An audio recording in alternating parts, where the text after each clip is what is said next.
watching this disaster unfold on television, and it was portrayed as much a natural disaster as almost a war zone.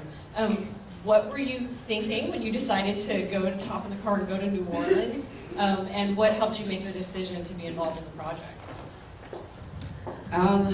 Actually, when I got the phone call, I was actually in Colorado working on my own documentary, Trinidad, which Andrea mentioned. And I was actually driving back down to Austin, and I think it was around 10 o'clock at night in the car, and I get this phone call from Tia Lesson, who's one of the directors and producers of the film. And she had gotten my name from one of their co-producers, Amir Barlev, who is a friend of mine who lives in New York.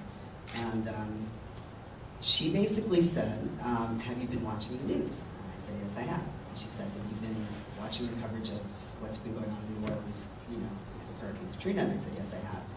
And she said, we, as filmmakers here in New York, feel like the real story is not being told. We don't know what exactly is going on there. And we feel like as filmmakers, as storytellers, as documentarians, we would love to go down there and try to use our skills and see if we can get the real message of what we think is not being seen in the media.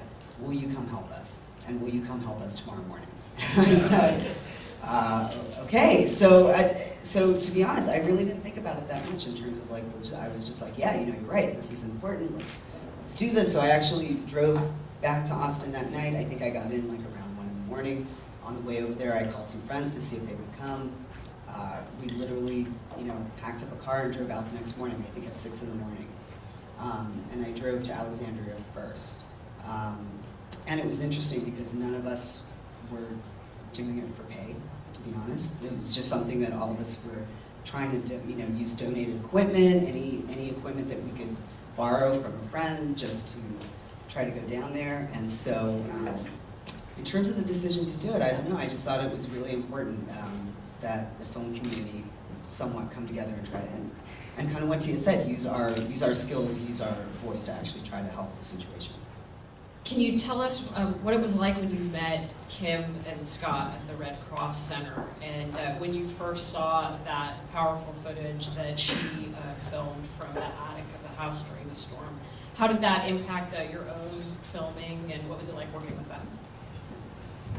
It was really interesting because I think what a lot of people don't know is, so kind of what I told you, when we first got down there, we really didn't know what we were going to do. We first went to Alexandria because we knew that there was a National Guard base there. And originally the idea was maybe to follow a couple soldiers who were returning, who were from New Orleans, who, were going from one devastated area to another. They didn't know where their family members were.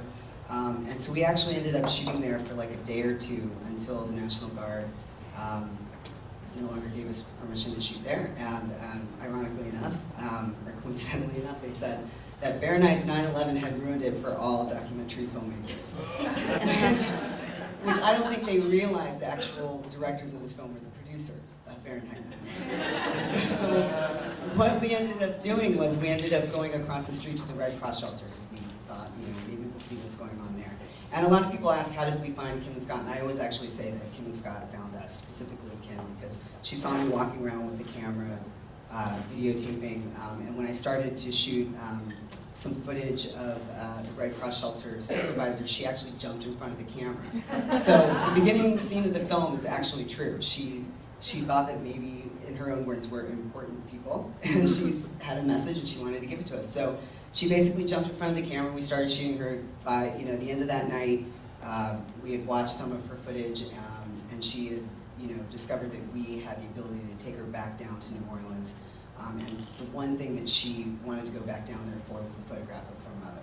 So that scene was filmed almost immediately the next day. And between that period, I had actually gone down to New Orleans and shot some of the footage and come back, and that was it. But actually, before this gets too long, I do have a special surprise, which is why I was saying I thought this Q&A would be very special.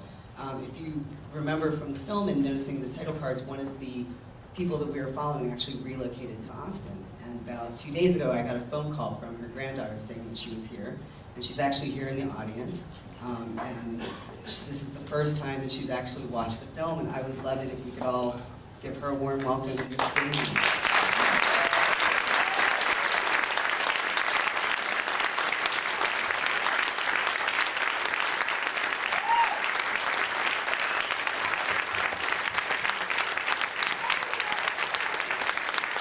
so Miss Stacy relocated here to Austin, and him and Scott and Carl and Tia have been trying to get a hold of her forever. They lost track of her, and fortunately, her granddaughter called me about 2 days ago, and she managed to come to the screening. So I'm sure you have lots of questions for me, but I'm sure you have lots of questions for Miss Daisy. But I actually have a question, and if you're up for it, because she has not seen this film yet, this is the first time she's seen it. I'm just curious to know what your reaction to it is.